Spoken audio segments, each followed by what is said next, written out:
All right, lifelong employment is our next topic. Make sure you have your note-taking guide open.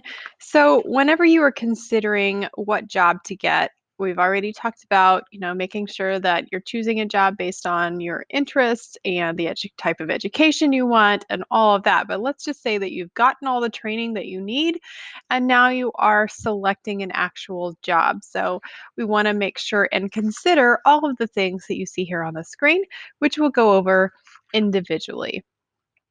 Starting with job description. So, you want to make sure that the job is right for you by looking at these three things, which we will also talk about in the next slide. So, the environment, the schedule, and the job duties and responsibilities. Questions about job duties and responsibilities. Specifically, you want to make sure you are aware of how the job will contribute to your career.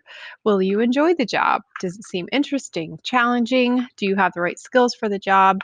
And is there an opportunity for advancement?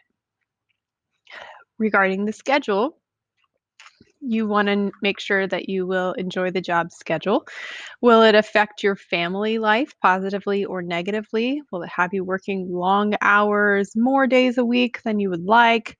Um, uh, an off schedule from your spouse, possibly, or from your kids being home?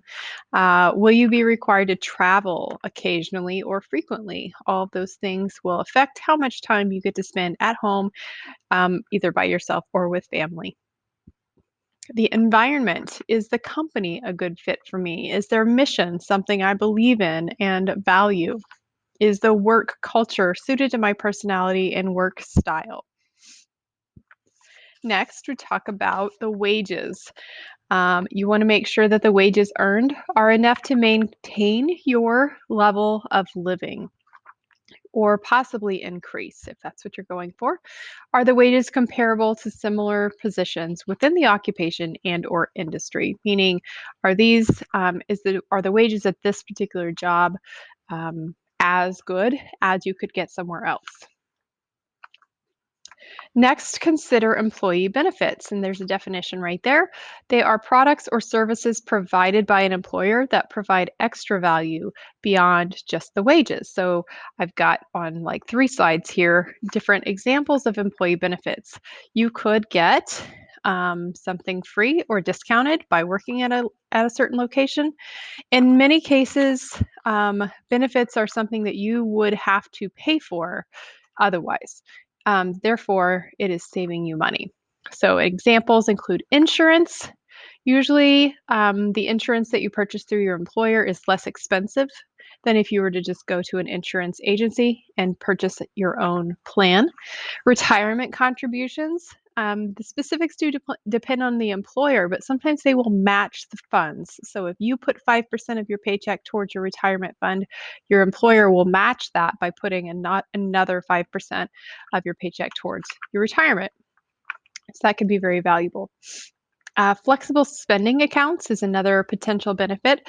This is just a separate spending account that's not taxed, and you can use it for qualified expenses such as medical care.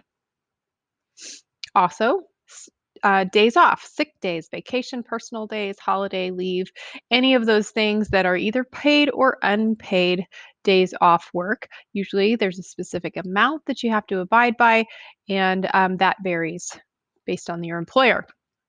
Flexible scheduling, maybe allowing you to work from home part of the time or having a modified work week, especially if you have children, that can be helpful so that you can make sure that you're off to pick them up or whatever. And wellness, sometimes you'll be offered discounted gym memberships or free health screenings as part of your employer's benefits package. More examples. Childcare. Some places provide childcare or they have a childcare location right on site that you can use at a discounted rate. Parking and or transportation may be included with your job. Formal training, they may pay for you to take classes or even go to college as part of your benefits package. They may pay for uniform or dry cleaning or other things, including a work vehicle, cell phone, discounted meals. There's any number of things that could be provided as part of a benefits package. On the top of the second page is asking for employer provided benefits that you would like to have in a job. So, looking back at those last three slides and providing examples of benefits, you're going to fill out these next six boxes with the benefit that you would like and your reason for wanting that thing. Now we're talking about location. How does a job's location contribute to your well-being? So you want to consider how far will you have to travel from your home to the job, and is that a good thing or a bad thing? So how will it make you happier or less happy? Does the job require you to relocate? So that could definitely be something that will alter your well-being, and maybe it will be positive and maybe it will be negative. But think about that and answer the box next to location. Questions you might want to ask if you do have to relocate for a job: is the job in an area or community where you would like to live? Does the job require time and resources to travel long distances to get to work? And how much will it cost you to relocate? And will the employer assist with those moving expenses? Cost of living. The cost of living is defined here: an average cost of basic necessities such as housing and food. This is going to vary between geographical areas, and it affects your spending power. So that answered the first two blanks. And then here is an example. How do you determine the cost of living? Um, does this even tell me? I don't think it does. You can look it up on Google. You can say, what's the cost of living index in a certain location? And then you have a number that you can compare with another number. So you want to look at where you currently live, and then look at the new place and see, is the cost of living higher or lower? So if you have 100, that is an average cost of living. If you have higher than 100, it is a higher than average cost of living. For example, San Francisco, California, at the time of this publication is 164. And then a lower cost of living would be anything less than 100. For example, Memphis, Tennessee at 75. So most places in the Midwest are going to be lower than average. Places in big cities and on the coasts are going to be higher than average.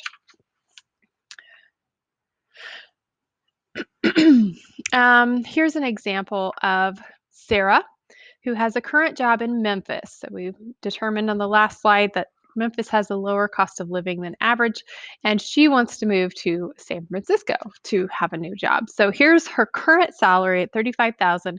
The new job offer is $60,000. So let's look at whether or not this is actually a good deal for Sarah.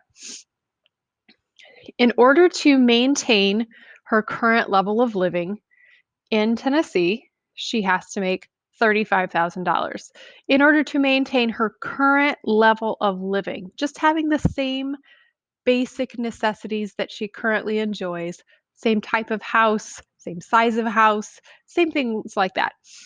In San Francisco, she would have to make $92,000 in San Francisco to be able to maintain her current level of living. So that would not be a good deal for her to move there and only make $60,000. Now, the next three slides are going to answer the bottom part of page 2. It says 3 things I can begin doing today to create future employment opportunities. So, one is right here: be a lifelong learner. So that could mean that you are continuing to improve your education. You are knowing and meeting your employer's expectations, strive for constant improvement, adjust to what's appropriate in different situations, continue to learn, take classes, attend workshops and conferences, keep updated on trends in your field, maintain high character and ethical standards, be honest, reliable, and punctual, portray a professional image in all areas of your life. You are a representative of your employer. This will affect future job opportunities, and this includes your online image. Specifically about online images, You want to make sure that you remember at all times that is public. You need to do an online search of your name every once in a while and just see what what future employers might be able to see if they were to look for you. Don't post anything inappropriate. That includes photos, comments, discussions, or certainly discriminatory comments. Create a professional online identity by joining online professional groups such as LinkedIn, and check grammar, spelling, and writing for online posts. So, those are all things that you can do to make sure that if a potential employer searches your name on social media or on Google, that they are finding only positive professional things and not anything crazy that they might want to decide not to hire you about. All right, that's it. Thanks.